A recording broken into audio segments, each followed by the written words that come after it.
how to play long bunker shots. Now here I've got 40 yards to the flag. I want to demonstrate something. I've got a lob wedge, a 58-degree lob wedge. What I'm going to do is hit a full lob wedge bunker shot out of this sand, and we're going to mark how far it goes. So club face is reasonably open. I am not laying it way open, it's normal 58 degrees.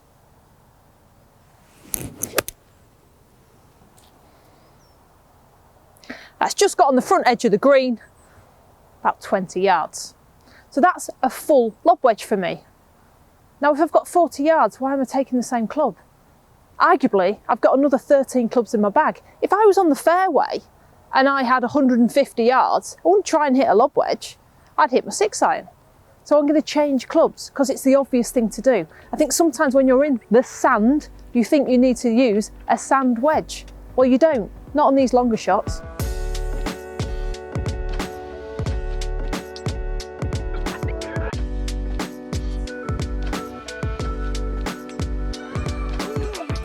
I've mentioned I've got 40 yards. You can see the flag just over that other bunker on the right hand side. I don't think I'll be going at this flag, I'll be keeping left of it. I don't want to go from bunker to bunker. That's something to think about as well. We can't all hit perfect shots, so play safe. Just roll that ball in there. Now I said 20 yards that lob wedge went. I've got a gap wedge. I could play a gap wedge. I might try with a pitching wedge. This is where you've got to start experimenting, okay? Go out and see how far stuff goes. So I'm going to play it with a pitching wedge, and I'm going to talk you through how to play a long bunker shot, what the thought process is behind it. But first of all, change your club. So first things first, grip down on the club, okay? Because it's longer. You're not used to having such a long club in your hand. So just grip down for a little bit more control. We are going to open the club face. Not this way, where we're pointing it right. We're going to just turn it to the sky. So you see the sunlight is now more on there. Just a little bit though. It's so we can use what we call the sole of the club to get the sole working with the sand rather than the leading edge. Next, ball position slightly forward. If it's at the back, we'll get too steep on it. Go down and it'll just barely get out of the sand. And more importantly, you won't be able to follow through because it'll just be sand, sand, sand, sand, sand. Okay? We don't be digging for Australia. So ball position slightly forward, weight on that front foot. That is going to make the angle of attack go the way we want, that down, and then we can turn on through. See how the weight will stay on that left foot, that front foot, all the way through this shot. Next, the backswing. It's not your conventional wide swing, because this is still a field shot. We still need loft, we still need height. So what I want the feeling of in the backswing is pointing that grip down to the ground. You can see there how you create a 90-degree angle. That's quite a nice thought. But I like the idea of, can you get that grip pointing to the ground there? Not this way.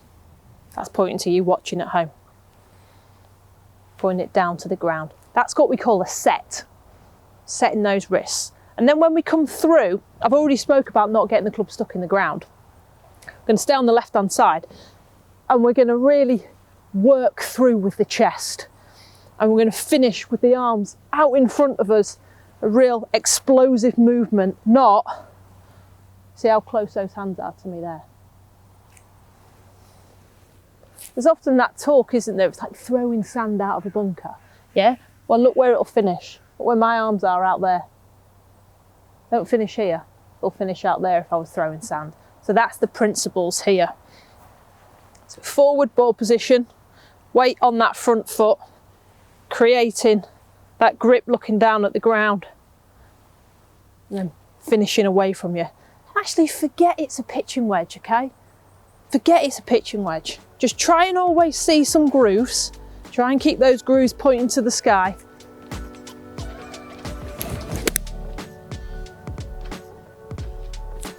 The trajectory, so much lower. It's supposed to be. It's a pitching wedge. There's about 10 degrees difference in loft, but there's some release up there, and that's gone pin high. Now, always consider the lip on the bunker. If it's a really steep lip, then yes, you might not be able to hit a pitching wedge or a gap wedge. It might just be try and get it out. But it's something like this you can play that flatter, more running shot and get it back to that flag. Bunker shots don't need to be as hard as we make them if we change our golf clubs. My first rule of bunkers is don't go in them. But if you do happen to go in them, there's some good tips there. I don't think enough of us know the correct technique for playing bunker shots. And on those long ones, just that change of club and those couple of tips can make things a lot easier. So thank you very much for watching. That is the How Did I Do Academy. There's so much more to come, and we'll see you all again soon.